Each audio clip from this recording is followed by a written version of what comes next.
You know, Gen Zs are very fearless when it comes to putting their lives on social media. Well, it has really helped me a lot, and also other creative people. It really helps in visibility, and that's something I don't take for granted. We have many people who are young people who are trying to get into that space, but they feel scared. They feel like, how am I going to navigate this, and so on. So how do they actually navigate it? What are some of the things that interest me? Are those the type of things this brand would look up to when it comes to working with me? And also at times we'd be like, my numbers are small, but your numbers could be small, but your personality as a person could help out the brand in reaching the right audience. Make sure they align with them, because some brands reach out to you and they are taking advantage. Let me first pay half. When you give me the content, I'll pay. That's a scam. You're lying. Exposure does not pay bills. Yeah, true. It has never paid and never will. It is money. Wow. Welcome to the Young and Free 256 podcast. I'm your host, Zipporah Nyambura Oboke, and I'm joined by my co-host, Lydia Kutesa, on the far left. Yes, the Gen Z. Today we are diving into a very good and exciting topic. It's relatable and very necessary. Looking at the creative spaces through the eyes of a Gen Z. From fashion to storytelling to music to dance to drama. The Gen Zs are defining what creative spaces are and how they should be consumed. And on set with us to discuss that is our guest, who's going to tell us what she does in the creative spaces. Welcome on set. Please introduce yourself and tell us what you do. Thank you so much. Thank you for hosting me. Thank you, Lydia, for hosting me. Blick Penny Yolanda, a beauty and lifestyle creator, and I've been in the beauty industry for quite a while. I started my journey in this. I started this as a hobby and it got interesting. So I continued doing this after the COVID season. Wow. Thank you so much. Yolanda, Penny, what should we call you? Penny, Yolanda? I prefer Yolanda. Yolanda, wow. Even me, I prefer Yolanda. So welcome, Yolanda, on set. Thank you We so are happy much. to have you on the Young and Free set. To the icebreaker directly. What's that one trend you secretly love? Tessa, we start with you.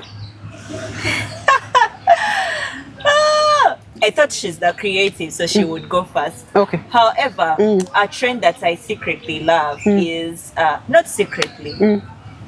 Okay, yes, secretly, because I don't know how to dance the moves. I'm a piano. I usually don't know how I to like dance. I'm a piano, but I don't know how to dance the moves. But I also have a feeling some people pretend to like these trends. Like the Amapiano music and the beats. I feel like some people like they be pretending to like them. But yeah, I love the Amapiano trend. Wow. Yeah. Yolanda? I'll go the same with her. I love Amapiano. Though at least I try the dances and I don't pretend to like Amapiano. Yeah. We might ask you to showcase some moves, but it is well.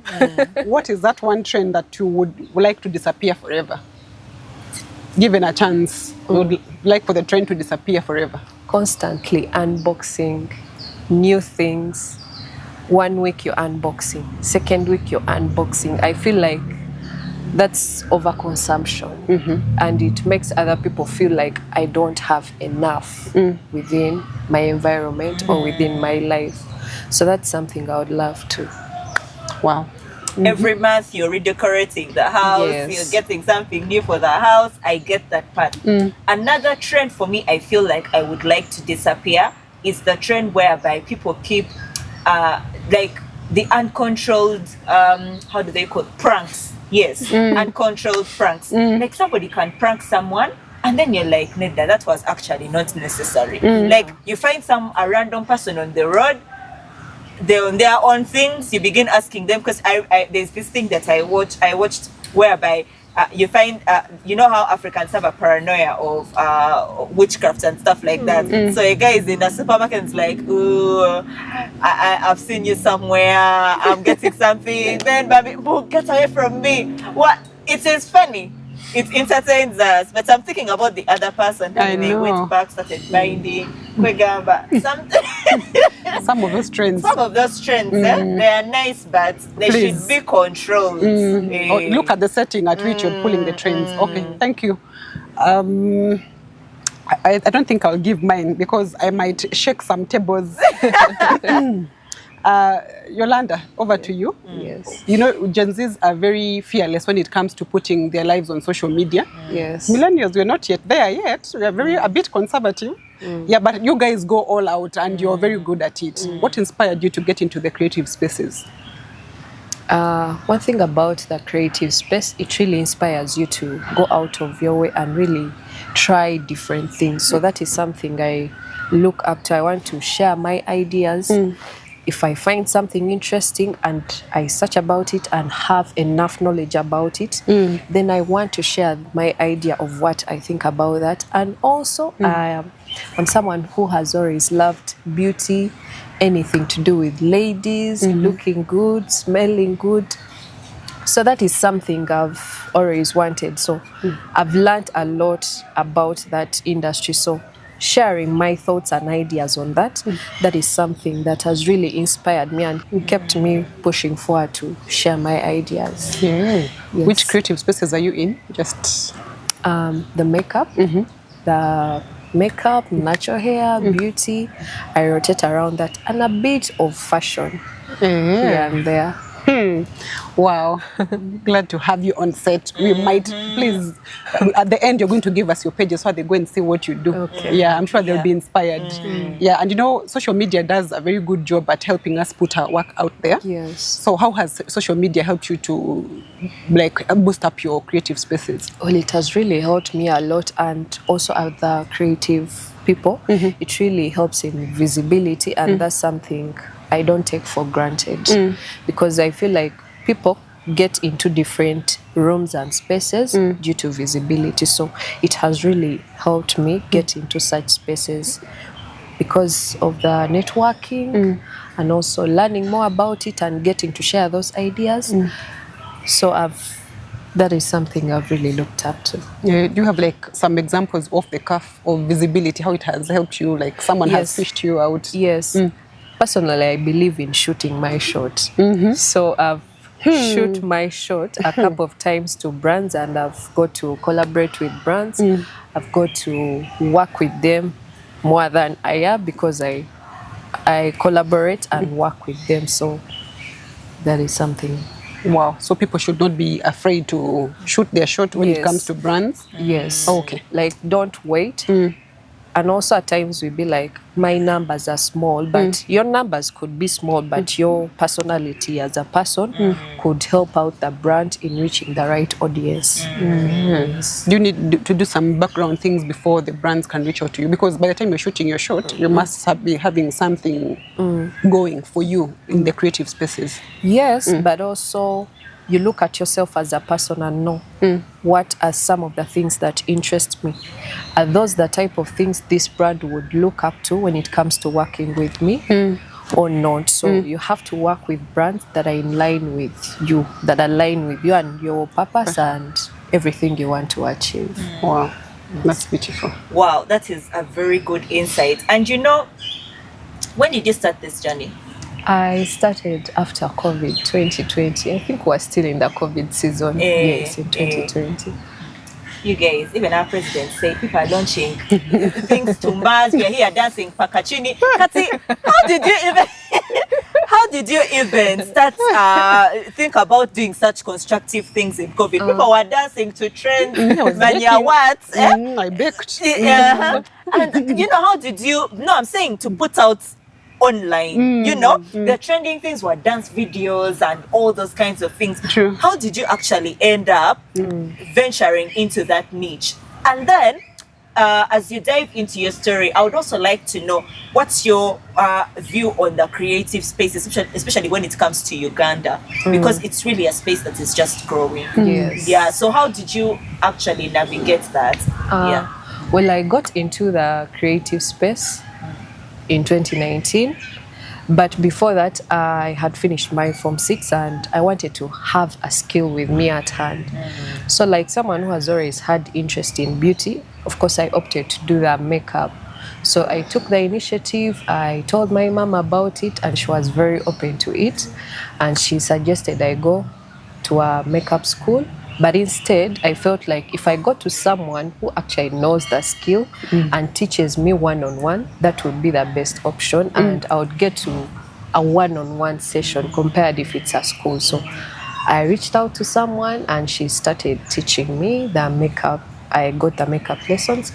But after like 2 weeks, we went into the COVID. But she encouraged me. She's like, you go back, you have all the tools, go watch YouTube and practice on yourself. And by then I had natural hair as well. I loved my natural hair. I always pampered it. So I'm like, okay, we are in COVID, people are posting, I'm practicing. So I just got my phone at that time. I put it on my bed and started recording videos. So I posted online and I got the interest of, okay, I can edit and put my work out there. And also I looked at something long term. If I do this for a year, this could change how I view myself, how I present myself online, and also people will know me. So that's how I got into that space. So I kept on pushing. I did my makeup. I perfected my skill actually due to the practice. And I continued posting, and that's how I landed on my first brand deal. Yeah. Okay. Do you mind mentioning it? The brand is called MB Cosmetics Amsterdam. They have a branch here in Uganda, but they are based in Amsterdam. Wow. Yes. That is very good. So when we come to the creative space in Uganda, most times you actually get to see that it's just a growing field. Like Yes. it's really just growing. So the fact that you have been able to navigate and even work with particular brands, like how do you do it? And then we have many people who are young people who are trying to get into that space, but they feel scared. They feel like, how am I going to navigate this and so on. So how do they actually navigate it? Like you said, the creative industry is still growing here in Uganda, which is very true. But for as long as you have a tick in your soul and you're like, this is something I want to get into, start where you are with what you have. If you have the passion for it, you learn on the way. You don't need the right equipment. You don't need a lot of things. You just need to start where you are with what you have. And also the creative industry in Uganda is still growing, and a lot of fields don't really thrive a lot here in Uganda compared to abroad.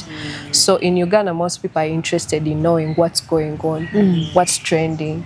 So if you know you're the type of person who is going to create content, but it's not in that field, you have to really put in much for you to get to the point you want to be, because not a lot of people are doing what you're doing. Yes. Wow. I like that. In quotes, the right equipment. So don't put in the comment section like, Kati, you mean I don't do with the camera? No. In quotes, what you think is the right equipment. You could be saying, hey, I need an iPhone, I need a what, I need this thing to do content. And yet you can actually start with what you have right now. Wow. Thank you so much. You've talked about brands, and I'm wondering, do you have reservation on brands that you align with? Or for you, do you go for any brands? Like, do you have a specific, when you're looking at a brand, do you have some things that you know, this one I can't work for this brand because of this and this, this one I can work with them because of this and this? Yes, because as a person, you have to make sure you build a good rapport for yourself, either as a creator, either as an influencer. So you have to make sure the brand aligns with you as a person. And for me, how it aligns with me, it's purpose. Is it authentic enough that if I have their product and I present it to people, does it speak to me and also speak to the people out there? Or is something that is going to be vague after I've created something for them? So that's something I consider. Is it in line with me? I'm interested in beauty. If I advertise a product for them, does it speak to just me or even other ladies? Like if you find me and you're a lady, let me say Tumi Cosmetics, I'm currently working with it, but a lot of people meet me before they even know where Tumi is. And they ask me, okay, I have natural hair, but tell me where to start. I know you're working with Tumi, but I need some guidance here and there, because I see you know a lot when it comes to natural hair. That helps the brand to grow, but it also helps me as a person to grow, because we align, we are the same.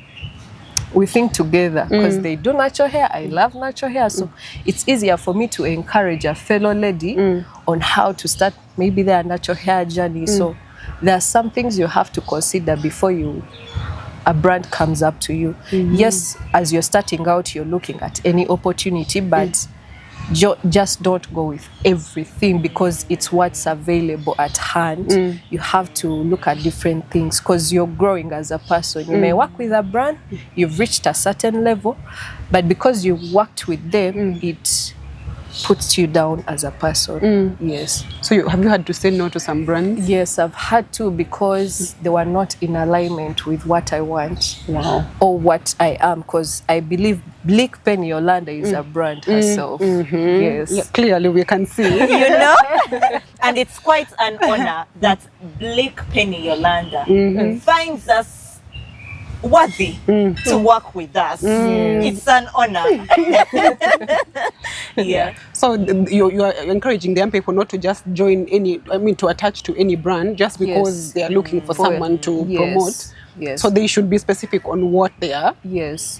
Make sure they align with them, because some brands reach out to you and they are taking advantage. Sorry to say, but because for them they are gaining, but you're not gaining. Which I think it has to be both ways. I'm gaining, I'm growing as a person. Maybe I don't have the numbers yet, but I'm also growing, gaining the experience, knowing how the space works. But you don't have to work with everything just because it's available at the moment. Yes. So you should know what you want and look for the brands that are doing what you want. Yes. Wow, that's a very good point. I also watched somewhere where somebody was talking about, Christian brands. For example, you were a Christian brand and you're trying to put out a particular image out there, and then a particular deal comes. Maybe you're going to have to work with an alcohol company or a betting company. That is something that may not necessarily align with your values. However, you may find that at that point, maybe you need the money that they are going to give you. But you should make sure that you align your values, because later on, that is going to go back on your record. You're going to work with this brand, it's going to stop, everything is going to go, your life is going to continue. But one day you will want to work with maybe another Christian brand, and I'll be like, we can't associate ourselves. Your values are shaky, and you're like, why are they shaky? Because you worked with this brand some time back. So having your particular values to define your niche. So going that, you have personal values that you put into consideration as you're working with these brands. My personal values, I need someone to be authentic. Someone who really understands. They're self-driven maybe as a brand, but they are authentic. They don't copy, they don't do this. So those are some of the things I consider, and also people that are willing to work with people.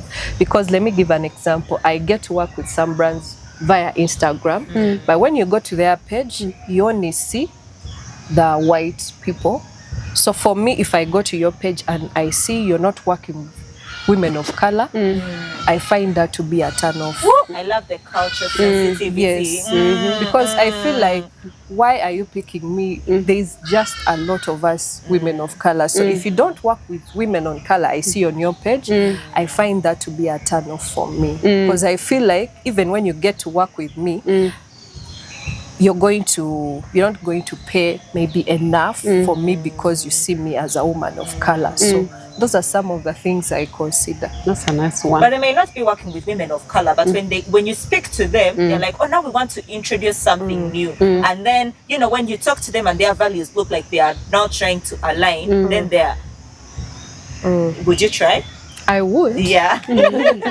Yes. Yeah. Wow. This has been a very interesting one. Yeah. I know, Gen Z, I know you are there. We are here. This is our thing. Yeah, I know. I knew this one would be yours. Please, shine. So, for me, I wanted to know about boundaries. Do you have any boundaries when you're working with brands of the moment it is this and that, I'm not there?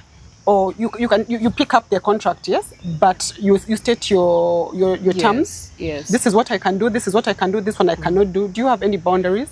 Yes. Let me say a brand comes to work with me and they're interested and they're paying for us working together. I expect you to pay fully before I work with you. Wow. Yes. Yes, because chasing for money can be quite something. Yes, because you're gaining and there are some brands that are like, let me first pay half. When you give me the content, I'll pay. That's a scam. You're lying. Wow. You're lying. You can't tell me I have to first give you something for you to pay fully. And also another thing is... So they must first pay you fully before you give them the content? Yes. Wow. And also I expect you to give me a timeline of when you expect what you need me to create for you. Let me say you're saying you want 5 videos from me. When do you expect them? That gives me enough time to do the research, the editing, so that I deliver something that is worth of what you paid for and that's good enough for you to push it out there. Wow. Yes. That's very true. When it comes to money matters, you better put your boundaries in place, otherwise people can really take advantage of you. And there are also people who are like, we shall work together, you get exposed. What do you mean you get exposure? Some brands take advantage and be like, I'm not going to pay you, you just get exposure. But mind you, I'm putting in the time, the effort, the research to contributing something. Yes, to produce this good work for you, which is going to get you leads, it's going to get you sales. So those are some of the things for me. Exposure does not pay bills. Yeah, true. It has never paid Tell them. and never will. It is money. Wow. I love this. Today I knew it would be Tessa's day. So we're going to go into the rapid fire questions. I'm going to be asking them to Yolanda. It's just a yes or no. Okay. So Instagram or TikTok? Instagram. I know why. Collaborations or working alone? Collaborations. Okay. I was about to ask why, but it's yes or no. Fame or impact? Impact. Impact, wow. Same. Which creative industry would you try if you had no fear? The movie industry. Pardon? The movie industry. The movie industry. Yes. Wow. If you had no fear. Yes. Movies, look out for her. One word to describe the Gen Z creatives. Fearless. Fearless. Yes. I agree. Dream brand to collaborate with? I would love to collaborate with Uganda. Anywhere, whether in Uganda, international, please. Even international. You give us Uganda context, Africa context, and international. Yeah, international context. I would love to work with Nivea. I'd love to work with MAC. I would love to work with Juvia's Place. It's a makeup brand. And here in Uganda, I also love to work with Movit. Movit. Yes. Wow. Movit. Look out for her. Please. You'll not regret it. One thing you would never promote? Anything that has to do with sexism, with sex. I would never promote that. Yes. Thank you. Wow. Lastly, one word to describe your personal brand? Elegant. Elegant. Don't you all agree? Like, it is so visible on set. She's elegant. She looks the part. Not so? Yolanda, thank you so much for coming to the show. Thank you so much. It has been quite a blessing. Recommend one person that we could invite once again. My brother is called Samuel Blick. He's a Christian-based content creator. Wow. Samuel Blake will be reaching out to you. Yes. You can follow me on all my social media platforms. My name is Bleak Penny Yolanda, and that's my brand. On all my social media pages, I use Bleak Yolanda on Instagram, TikTok, and YouTube. Thank you so much for inviting me on the Young and Free podcast. Thank you so much, Yolanda.